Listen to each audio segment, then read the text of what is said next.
Room's hazy, but your vibe is crystal clear.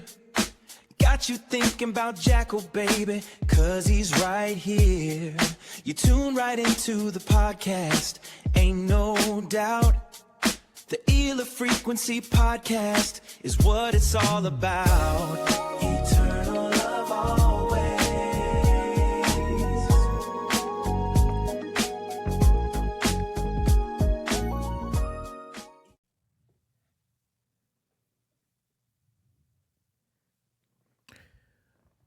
What's up? Welcome to the Ela Frequency Podcast. I am your host, Jackal-by.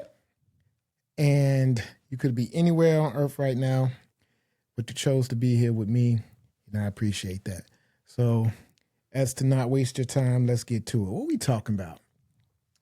First, we're talking about having my co-host. You want to introduce yourself?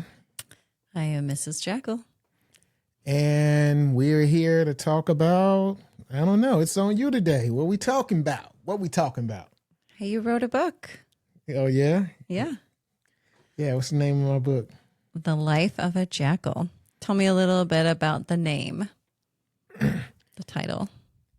So the book is The Life of a Jackal, and it started out to be the life of a player because I believe very much so in playing the game of life to the best of my ability and coming out winning.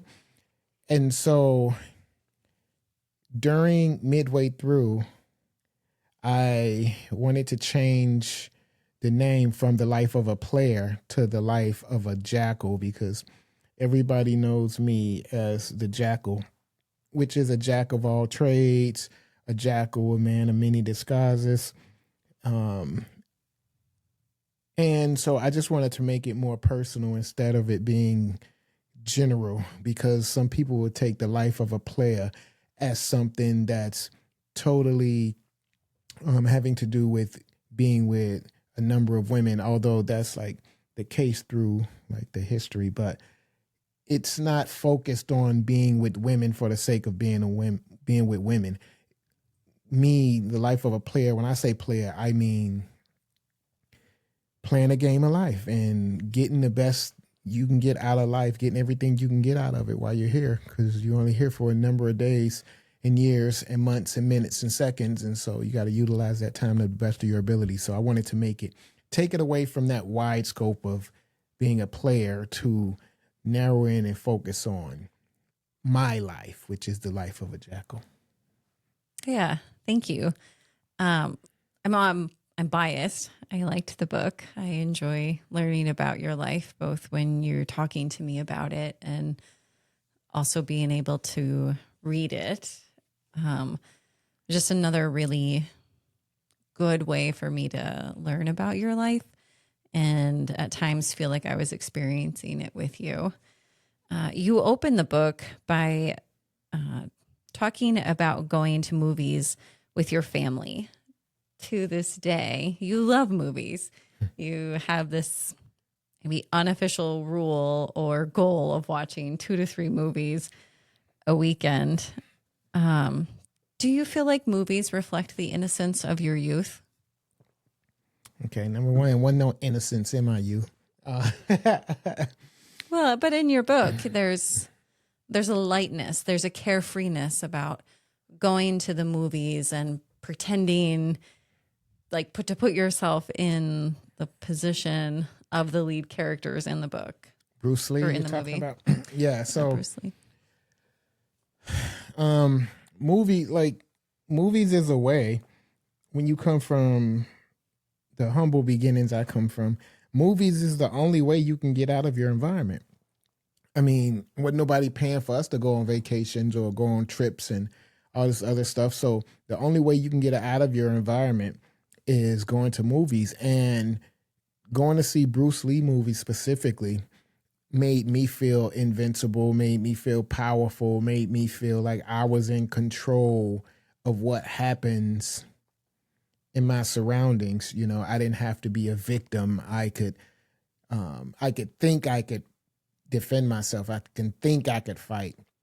Whether that was true or not, I felt that way after seeing those movies because he always portrayed, I don't know if you ever watched Bruce Lee movies, but he always portrayed the role of a nice, innocent man in a new area, and then people try to bully him. So he never portrayed the role of him going out to be a tough guy and fight people like fake ass Steven Seagal does. You know, he is always the humble guy, the nice guy who is just there to, you know, work and mind his business, and then people force him into defending himself or his family or his loved ones and stuff like that. And so, I mean, I don't know, I related to that because I wasn't a big guy, so I wasn't a bully, and I wasn't a tough, but I was rugged. You know what I mean? So movies is just a way for me to escape the realities of my own life and jump into the reality of somebody else, or the fantasy of somebody else's life. Like, that's why I like Titanic, for instance, because I mean, that's probably something I would never do, like be on a ship like that, surrounded by high class people like that. So I lived through the eyes of Jack and his romance, because I probably like could get a woman like that. I mean, I got you, you know what I'm saying? So like, so I could relate to getting that type of woman, but I couldn't relate to just being, I could relate to being on a ship, but I can't relate to being on a ship like that for the purposes he was there for. But I can't relate to his position. You know, coming from humble beginnings, he got on the ship by winning a bet at the last minute, and him and his best friend just went to travel to the America and just get away. Like, I can relate to that stuff. Like, that's stuff I would do. That's something I would have been him if, you know, I wasn't me, probably. Yeah. Do you feel like movies still serve that purpose for you, that sense of escape? Yeah, it will. They'll always. That's why I still have like a whole section of DVDs and everything still, because it can put you in whatever mood you need to be in. You can watch mob movies and feel like you have intelligence, and you can outsmart people. You can watch love stories and then get in a sulfur mood. You know, if you had a bad day at work or whatever, you can watch comedy movies and then, you know, just start laughing, and it'll take you away from your reality. So if you're having a hard time with your day or a hard day or something, you can watch any specific type of movies or category of movie to put you in whatever mood you feel like you need to be in. Yeah, I can relate to that. We're watching lots of comedy lately. Yeah. You, in your book, you share a Christmas memory, and you mentioned the Jackson 5 Christmas carols spinning on an 8-track, and the tree lights making poverty look like a masterpiece. Did you know your family was poor? Well, nowadays it's different, but back then I don't think people knew they were poor, because there wasn't a sense of what rich is and what poor is. You just knew you was in the situation you was in, so it was just your life. You don't look at it, at least, you know, none of people I was around looked at it as being poor. They just looked at it as, this is like my reality. This is my life. Like, if you don't have anything to compare it to, you can't say you're poor. You know what I mean? Because, for instance, I always was able to get jobs. So I was always able to, you know, have a little money in my pocket, or I was always able to buy some kind of hat or outfit or shoes even, from time to time, not all the time, but we didn't look at life as rich and poor and anything like that, because the people we seen with money on our block was like drug dealers who had nice cars and gold and all this other stuff. And that was rich to us, but they still lived in the same neighborhoods we live in. So, you know what I mean? Rich to us wouldn't mean living somewhere else in a mansion, a big house or something. That was like celebrity. And, you know, you thought just only people on TV like live like that. So you didn't have a sense of being poor. It was always something to eat, whether, you know, it was powdered eggs or powdered whatever, government cheese. So, I mean, it was always something to eat. There was never a time when there was like nothing in the house. So I never, like even now looking back, I wouldn't say that we were ever poor. Government standards under the poverty line, yeah, statistically, but I wouldn't say we were poor because I never starved. I never robbed nobody so I can just have some fish sticks or, you know what I'm saying? That wasn't my life. We never had to worry about, I never had to worry about where my next meal was coming from and all that. You talk quite a bit actually about some of your early relationships, your early love interests in the book. I'm thinking of Daniela and Donita. For you, how did those two early romantic relationships form your approach to dating after? Form my approach to dating. Yeah. Or how would you describe yourself, you know, kind of just starting to be interested in girls, and, you know, what was your approach to women, girls, when you were young? Well, Daniela, that was the one, man, because nothing ever happened with me and her completely. Like, we always got to second base, but never got to third base, and never some always happened. Wait, what? For you, what was second base? Like having sex. No. No, second base was like fooling around, like touching, kissing, grinding, you know what I'm saying? And like there was only 2 times where I had like the opportunity. The one time was at my house when in my mother's bed when she had went out to the movies. I could have, but I just kept thinking, man, she coming home, and she gonna come home. She gonna come home, and I snuck in her room to begin with, because it was 2 doors to her room, and to go in one door was through the bathroom. It had a combination lock on it, and the other one was like near the front door in the front of the house, and so that one had a hook latch on it, and I learned how to stick a playing card through the door and close it a little bit and lift the hook off the latch. And so I did that before Daniela came over, so she can just think I had access, because all the DVDs was in there. And so we was in there watching this, fooling around and stuff. And I just kept thinking, man, mom gonna come home. And I killed the mood. So, well, she gonna be like, what the hell you doing in my room? You know? And so, You think she would have been more upset about that than you having a girl over? yeah. Yeah. Cause she let Donita spend the night. So that was the one time. Then the second time was when I got out of boot camp. I went to the Navy for like maybe a couple of months, came home on leave, and we met up.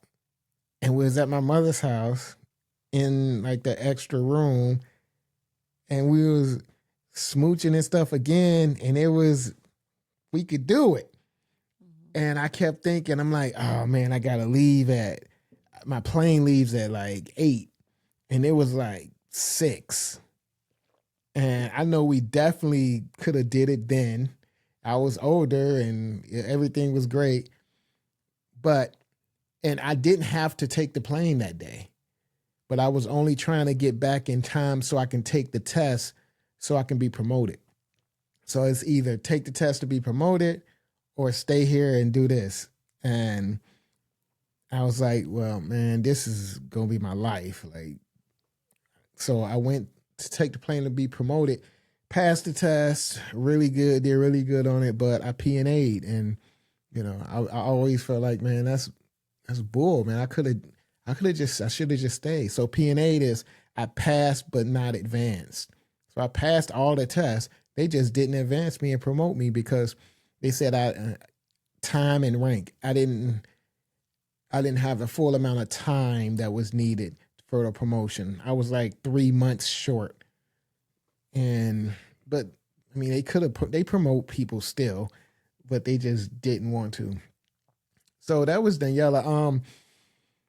So that I remember, like, that's the first girl I was like looking forward to, because the first time I was supposed to meet her, she was going to meet me at the school, and it was like 2 miles away from my school is where I live on King Drive. And I was walking through, like, past the University of Illinois, or Illinois State University, one of them. But it's a huge campus, and I think it's University of Illinois. And so I remember running the whole way and getting to the tennis courts and seeing her on the porch. I'm like, oh man, she there. You know, she there. And it was like, I was really excited and happy. And so we stayed friends and all that. And we became friends through her cousin, Jerry, who lived a block over from me, while their house had caught fire and they were getting it remodeled, and they moved over there. And so we became friends, and her older brother, Boo, he the one like taught me how to break dance, and they had a crew who was breakdancing and all that. And he's also the one who went to the Navy and then came back and was trying to get me to go into the Navy, and which is what I ultimately did. But I don't know. I just remember always loving how women made me feel. And so it shaped me because it made me see that I can get like the prettiest women that I went for.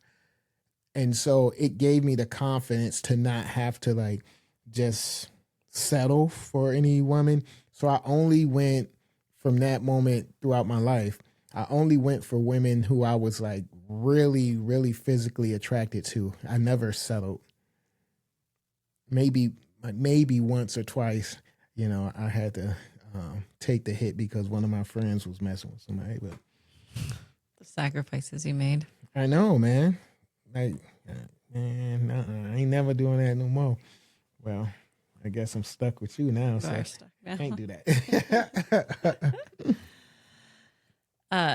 So Daniela feels really innocent, and even the way you talk about her and the way you felt about her and what I assume she felt for you felt really pure, really innocent, and even reciprocal.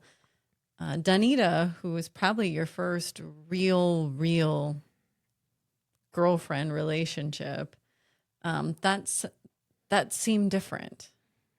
Yeah, because she's the first person I had sex with, so it was different. Like But even like the emotions and the type of person she was, and your reaction to that felt different in the way you write about it. I mean, back then, I guess I thought it maybe was, but I just remember, you know, I was feeling like I was cool, you know, and I was on a bus, and it was crowded. Everybody used to ride the bus back then, so everybody from the school was on the bus, and I remember seeing her and be like, damn, she look good. And she was with this dude, and he was like ignoring her and whatever, and she was trying to like talk to him, it seemed like, and he was just acting like she was like nothing. And I was like, man, like he just like ignoring her, like, what's up? And then I felt like how they were talking, they broke up, and then she got off the bus. And I was like, you know what, man? And it was the last day of school too. And I was like, next year, if I see her, she mine. And so it just so happens that the next year she was in my one of my classes, and it was so I was on the work study program, which means I only went to school for half a day, and then they find you a job, and so the rest of the day you can leave and you go to work or whatever. And so in one of the classes, they taught us how to do taxes and all that stuff, and I don't know. I caught on to it pretty easy. And then it just so happens that Donita wound up in my class. And some of her friends were like cool with me because, you know, we was talking about the work and stuff and I knew it. Like I wasn't like one of these like nerds you see on like TV who teaching somebody how to do their homework and they start liking each other. Like I was, you know, I wasn't nerdy, but I wasn't a jock either. I was like right in between. And since I had, I was a lunchroom monitor. And so I had some kind of power. So people liked me because the jocks, they was like, hey, let me get in the lunchroom because that's where everything went down. Let me get in the lunchroom. It ain't my period, but let me come down now.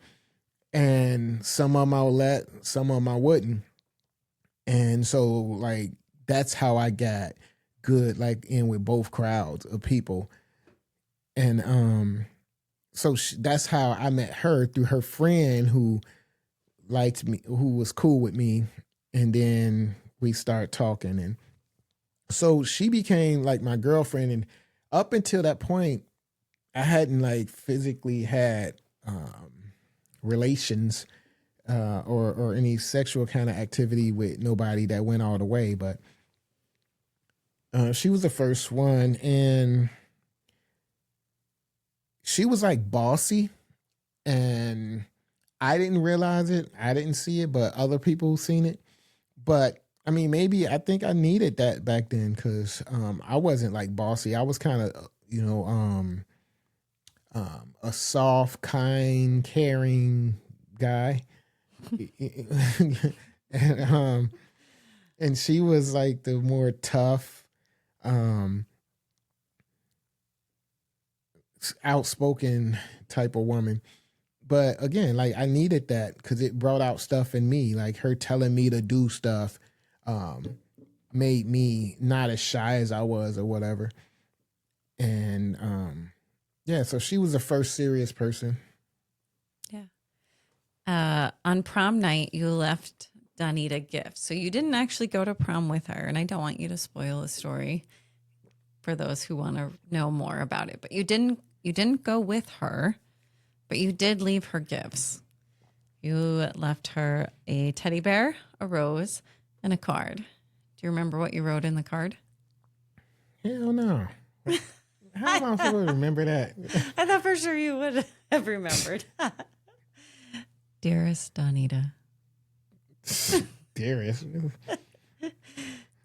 I'm black, so Tell me like, what to say in this letter. Yo, Bia! Right. Doesn't sound like she would have tolerated that. I don't know, man. Whatever I wrote. Okay. I was just curious. You shared your first experience with sex. How did it feel to write that? How did it feel to write it? I don't know. Interesting. Like I'm a sexy guy. Like I can, like, and I can talk. Like I can make somebody understand and visualize what I'm trying to describe to them. So, I just had to hold back. You know what I mean? Because I wanted the book to be something that anybody can read. I know my mother gonna be reading it and her friends and all these people. So I couldn't get like erotica. You know, I want to, I could easily. Yeah. But you know, it's my first dive into this. So I just wanted to be a little bit tasteful, but still let people know, hey, it was popping off. But, you know, I mean, I could have got deeper into it. Like this is book one. So maybe in the next editions, I might go a little further because I don't know. It's exciting. It's exciting for me to have went through. It's exciting for me to talk about. And again, it's not erotica, but I do want to turn you on when you're reading what I'm going through, like especially physically, sexually. I want people to be like, let me put the what is it called? The book thing where you hold your pages, where you can come back to it. Oh, like a bookmark. Yeah. So I want people to be like, let me put this bookmark in here right quick. Hey, babe, when are you coming to bed? Like I want people to feel like that because that's how I felt in that moment. So I want to relay those feelings to the reader, and I want them to feel what I was feeling in that moment, feel what the lady was feeling in those moments, and that's important to me. Yeah. Yes. Well, shortly after the relationship with Donita and after you graduated, you went into the Navy right away. Boot camp. Tell me about your thoughts, feelings on your first night in boot camp. My first night in boot camp, I don't think it was a big deal because I don't know. I was still in Chicago. I was in Great Lakes. People just had to go to bed, and somebody's telling you what to do and always yelling at you and all this and that. So that was unusual, but I just always had the mentality that nobody's gonna break me. Were your headphones not up? That's what I was telling you. I couldn't hear myself. Do you want headphones or? I'm good. Sure, because I turn all those down and I forget because I'm usually just the only one. Yeah. But if you want to use them, let me know. I just turn it up. But so I'm stronger than most people, and even if that weren't the case, I know I'm not the weakest person in any group I enter in, no matter what the group is. It could be people who've been lifting weights for their whole lives. If it's 10 of them, I'm not going to be the weakest one, even if I wasn't in that group lifting weights. That's my mentality. And so I always knew that people would break before me. So that was my whole thought process going in, and that's what happened. I was never broken. When we were forced to do like push-ups and all that, the drill sergeant never had to come to me and yell at me because somebody else always broke. And I just learned how to take breaks in between the time when, they were yelling at somebody else. And so it wasn't such a big deal for me.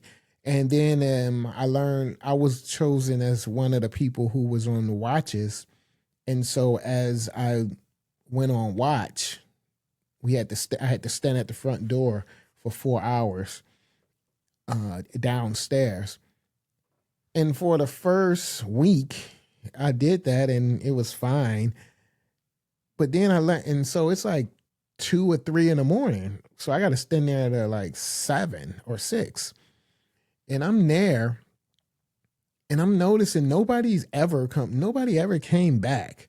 Like, and so it was an office there. It was a phone. So I'm like, I'm going to use this phone. So I went in there and I called Donita and we talked for like a couple of hours. I'm like, okay, now I like being on watch. So every night I go on watch and I be talking on the phone for a couple of hours. and so, yeah, I learned how to make it work to my benefit. Yeah. It's also how you became a night owl, I think. Yeah, I don't know about that. When you're sharing a little bit about your experience in the military, you use a phrase called black man in a white world focus. What is that? Well, I mean, America was developed and planned out by white people, white men, might as well say. And so, in my belief, I think there were black people here before Columbus got here. And you can read that in They Were Here Before Columbus by Dr. Von Sertima, but I believe everything that I go through, that I'm going through while being in America, is part of a white man's construct. And I don't even really like saying white man because that in and of itself is a construct. It's Irishmen, it's Englishmen, it's Asian men, it's German men. It's a lot of these different cultures that were put together to be called white so they can be the majority, because none of them are the majority on their own, within their own group, like Germans, Italians. Black would be the biggest group, or even African Americans would be like the biggest group before they were called. When I say black, I mean people who were born in America and through the slave culture have gotten here.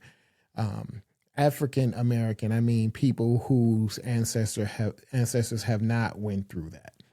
They just came here after slavery, after Jim Crow.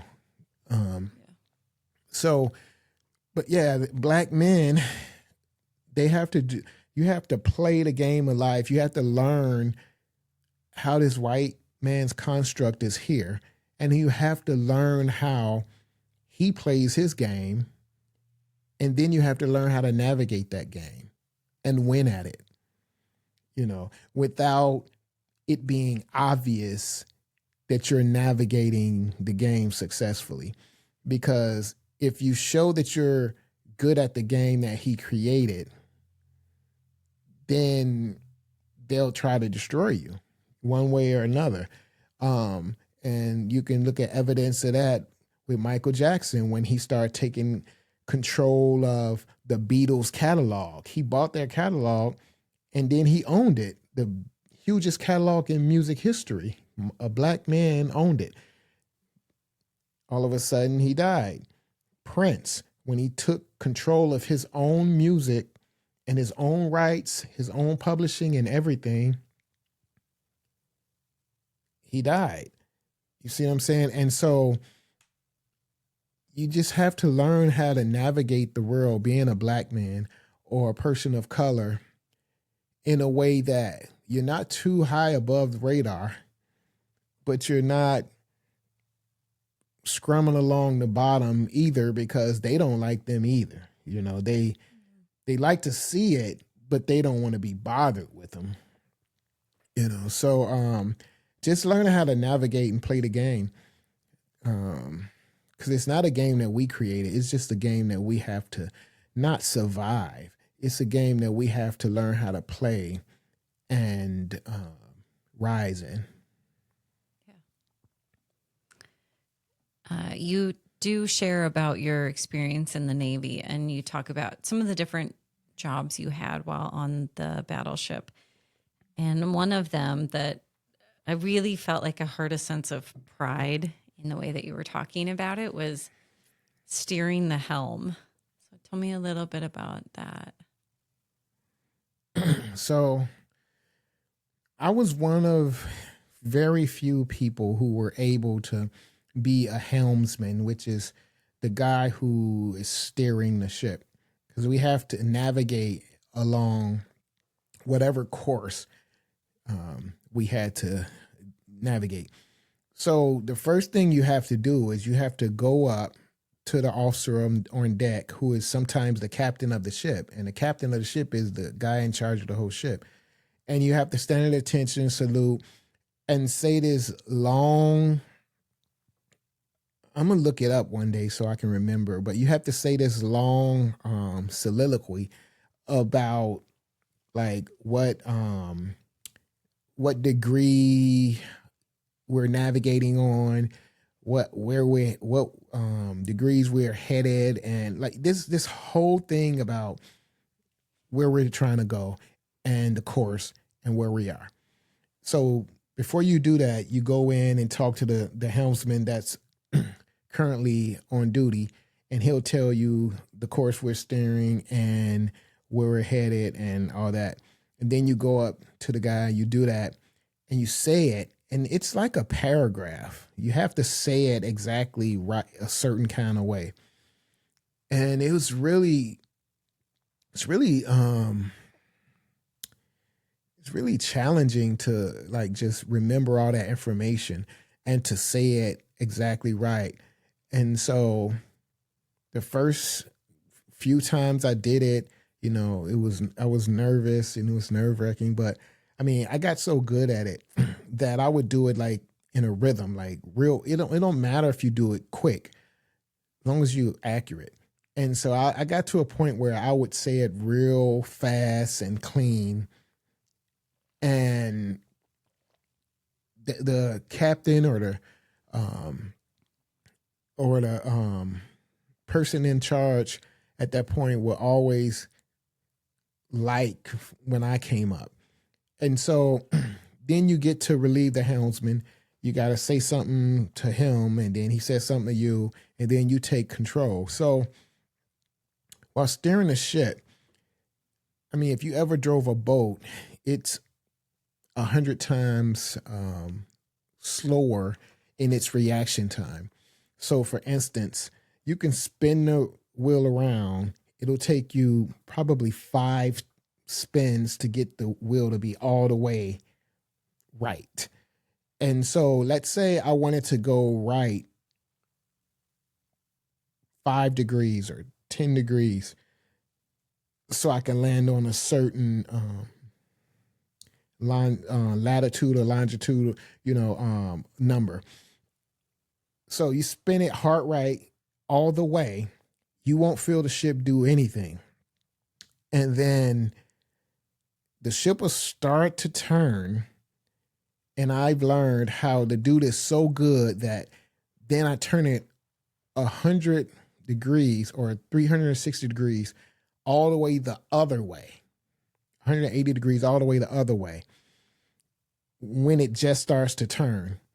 And then I have to know how long to wait to turn it back to zero.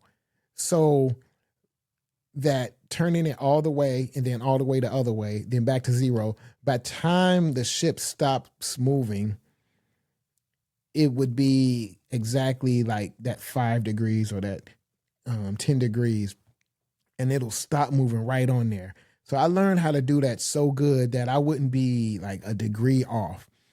And a lot of people, when they were doing that, like the ship would way oversteer and they would have to go all the way to get it back the other way. And then once you get it missing, like it's hard to get it back in line. But I don't know. I got so good at it that I knew exactly the moment when the ship started moving, when I had to go the other way, and then when I had to come back to zero. So, I mean, I got really good at that, and it just became a game to me because I was so good at it. I would, on purpose, make it go, see if I can make it go a degree off or a degree before it hit. And so, I was requested to be up there like during the Desert Storm and the Gulf War. Yeah. Your ship fired the first missiles that started the Gulf Wars. Yeah, my ship was in charge of calling all the shots for the ships that was in the Gulf too, in the region. That's not small. That's significant. There's a line in your book that you talk about your experience of war, and it reads, "No amount of South Side toughness prepares you for a sky that looks like it's dying." Well, I used to always like laugh when people say like stuff like, if you can make it in New York, you can make it anywhere. If you can make it in whatever, you can make it anywhere. Um, because I mean that ain't true. Like if you can get through war, you can probably do anything. Because I've been through the worst neighborhoods in the United States, lived in some of them, and made it out fine. But none of that compares to like war. In no neighborhood. I mean, you might be in neighborhoods where there's gunfire and this and that, but at some point, all that subsides. Like when the police come or whenever, there's a break in the tension, or in the morning when kids start going to school, there's a break in the tension. But in war, during wartime, there's no break. At least in the war we were in, at noontime, when the sun is at its highest and you go outside and, it's a sunny day. I remember probably for 6 months at a time, when you go outside at noon, it looks like it's midnight because the whole sky is black and you don't see your hand in front of your face. And my job for my rate and rank, which was a E3, is to be outside the ship.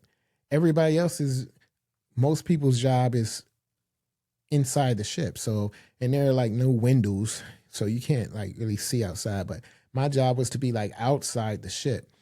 And like I said, at noon, you can't see your face. And that's because of the burn pits. They're burning oil, petroleum, setting them on fire so that the United States can't obtain possession of them. And so it's so much black smoke that it covers the whole sky, not like just over here, like the whole sky, and drowns out the sun, and you're breathing all that in, and you see like your hands start to get a little oily, and yeah, so I mean, you don't forget like stuff like that. And then at the same time in the water, there are mines that are ready to explode. A couple of ships blew up that were escorting us through the Persian Gulf, and some other mines, that were spotted. The helicopters had to come out. The people jumped off into the water and put bombs on the mines to blow them up. And yeah, just you get to see all that type of stuff. Did you ever have the thought that you wouldn't make it out of the war?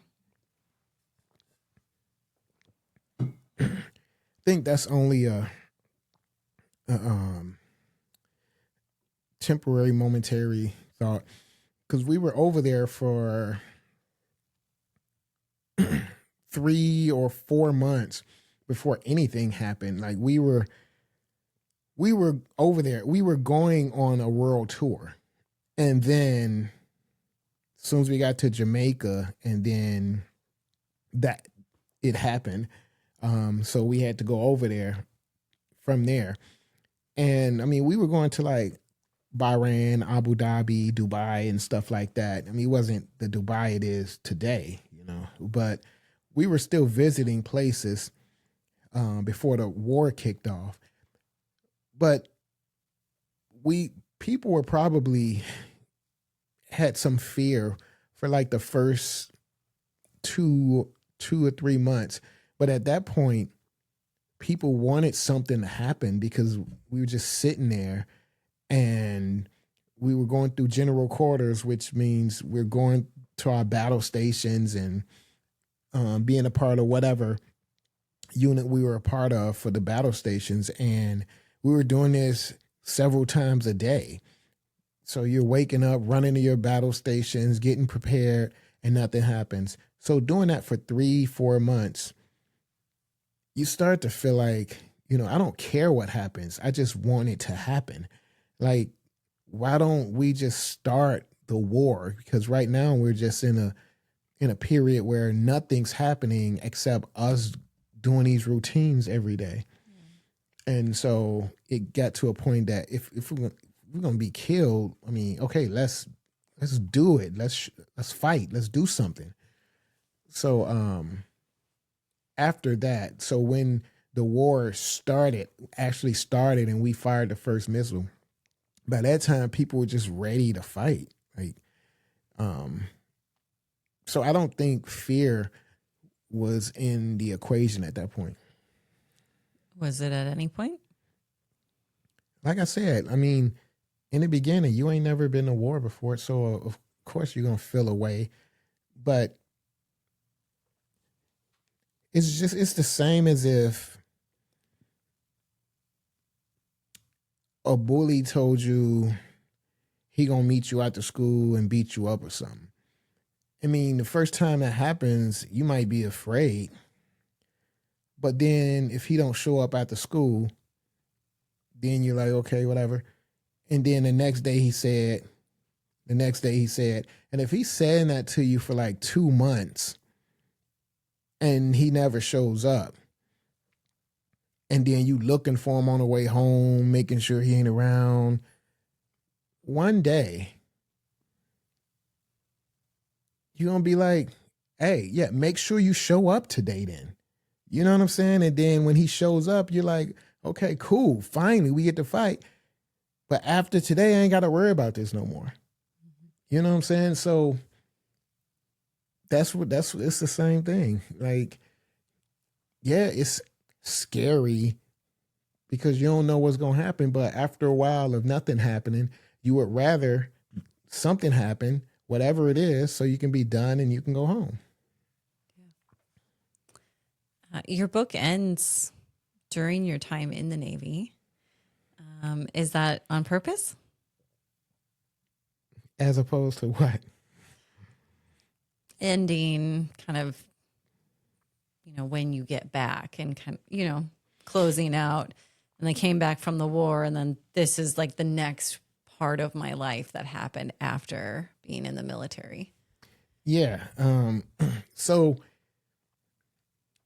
remember, the book was going to be called The Life of a Player. So that's really when my life with regard to women picks up. Like after the war, as soon as I get back to Norfolk, I become this sex symbol. Or this person who has experienced life in a different way, and now you're ready to try something else. Yeah. Well, everything happens. So this is book one, and I end that way on purpose. I say a quote from George Bush about now the war is over, and then I say we're headed back to Norfolk. So, I mean, a little sneak preview, like when we get back to Norfolk, that's when things pop off, because I've been getting letters from people I do not know or remember, because when I was in Norfolk before the war or whatever, I had met people and exchanged numbers with people, but don't remember them because we never went out. We never spoke really, but they sent me letters. But then I'm going into war. I don't remember these people. Like they weren't doing anything. I was in a war. So I get back and they reaching out. Hey, I want to see you. I can't wait, blah, blah, blah. So I'm a hero. And I'm like, well, I mean, I was cool getting letters from people because, you want that type of support when you're doing that stuff. But then I'm getting back. I'm like, I don't know who these people are. Then, for instance, one girl who I decided I guess I'll meet her. She was bad as hell. Like, I said, and we met, and she's like, yeah, you don't remember we did this and this and this? I'm like, no, I don't, but I pretend I do. So me and her kicked it. So it was. Do you remember her name? She was just one of those she was the background music. You know, the background music is good, but it's not the main theme of it's not the main thing, you know. And it just a lot happened, you know. I had a lot of all my experiences after the war were women related. Even though I got into music after that, I was doing music. I was into music before that, but I started actually making songs and stuff with music because there was a dental assistant guy on the ship who had a keyboard. He could play the keyboard, and so me and him, he would make beats and I would make raps on the keyboard. So just doing stuff like that, but everything involved women. Like I got back and I don't know, that's when I met my first older woman who gave me her car or her husband's car because he was in the military, and she said he gets back in 9 months. You can have a car for 9 months, and you can do whatever you want.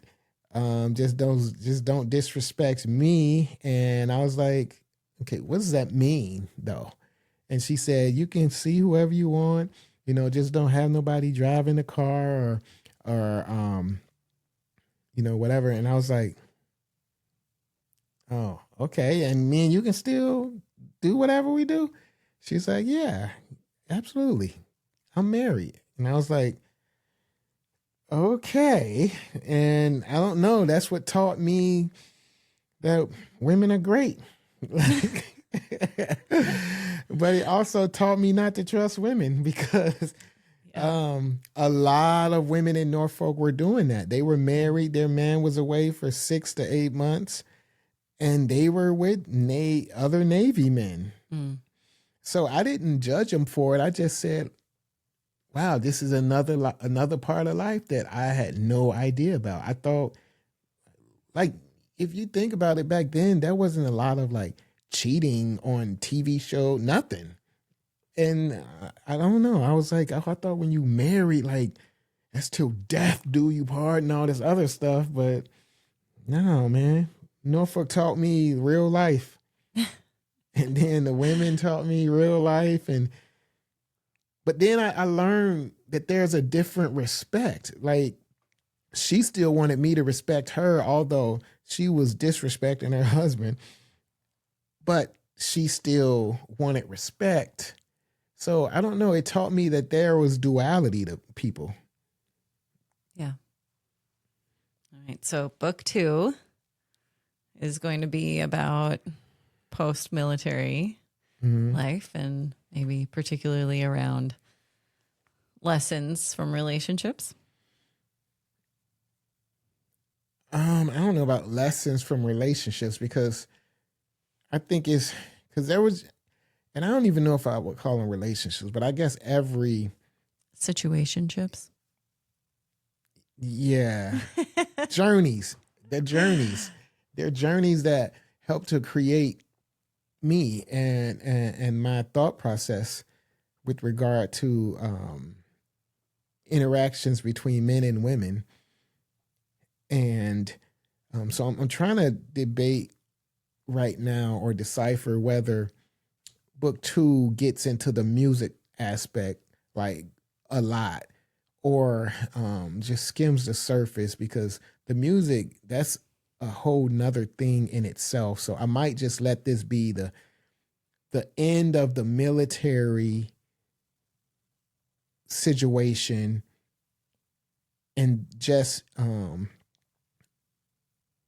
me going back to Chicago, then coming to Minnesota and meeting a woman, and I might end that there and not dive all the way into the music. But when I met the woman in Minnesota, it kind of initiates the music process. So I might do that, and then book 3 might dive into the music, because that's a whole another thing. Yeah. Why did you want to write a book? Why now? Well, I wrote a book a long time ago. I gave it a copy to my mother, and I don't know what happened to it. That was like, it was on my like first computer, and I don't know what happened to it, but There wasn't a cloud to store it in. Yeah. no, I mean, I have an interesting, I think, more of an interesting life than your average normal person. I've fulfilled almost any dream I've ever had. Being big in music, I did that. Getting into acting, like going to Hollywood, I did that. So most people don't get to live that kind of life. I've got to live out my dreams and have good jobs. So I got to live on both sides of the street. And I don't know. I think it's just interesting to hear somebody who got to live the life I lived. Is there anything around timing, like why now? Right? Sounds like you wrote a book a while ago, and are coming back to it now. What is the writing process doing for you? Because I have a podcast now, and there's just more accessibility to be able to do things. Like now I can dictate instead of having to type stuff out, because you can lose your thought process trying to type stuff out, and because you type slower than you think. Now I have equipment where I can just talk into it, and it has a dictation where it writes the stuff out, or it can correct some of the things that I'm saying, and put it in a way that a lot more people can understand it than just the people who understand exactly how I talk. It can make it so that a wider audience can understand what I'm saying. And if anyone wants to read your book, where do they find it? I mean, just type in Google "The Life of a Jackal," or you can go to Inkfluence, like influence, but ink, I-N-K, Inkfluence. I don't know where else it is, but yeah, I mean, if you type it in Google, I'm sure it'll show up, because supposedly Inkfluence has distributed it so that it can be found easily. Yeah. And stay tuned for book 2. Yeah. So how did you know what questions? When did you create the questions? As I was reading it. No, you didn't. Really? Yes, I did. Why you ain't tell me that? I thought you knew. How would I know you taking Because you notes? came up when I was reading it, you came up a couple of times and you saw I had my phone. So I just took notes as I was reading it, just so I would one, I didn't want to mark up your copy. And 2, it was just easier for me as I was as I was reading it, the questions that were coming forward for me. I was able to just put them down. Did you plan to ask me questions or what? Yeah. On a podcast? I figured you would be open to answering these questions on a podcast more than just us talking about it over dinner. Over dinner. I know. Who am I kidding? We watch TV while we eat. What about you? Why have you not wrote a book or in your life or whatever? Oh, my life is not that interesting. I don't think anyone wants to read that. That's okay. I feel really good about not writing a book about my life. I do enjoy writing, though. I think I'm fairly good at it. Writing? Yeah. Got a lot of really good mentors hone and shape my writing. That's what lots of years in academia will do for you. So why haven't you wrote a book then? Oh, I would just rather read books. It's an easier process. You get the benefit of everyone else's work. Well, I mean, yeah, that's all. So I've started the second book 2. Well, I started the dictation for it. Yeah, I just got to get back to it, and yeah, I don't know. Look out for that. Yeah. Well, thank you for sharing parts of your life with us. No problem. I usually have other people on here and I'm interviewing other people. So you wanted to interview me about my book and I appreciate it. Of course. So until next time, I'm going to leave y'all with this.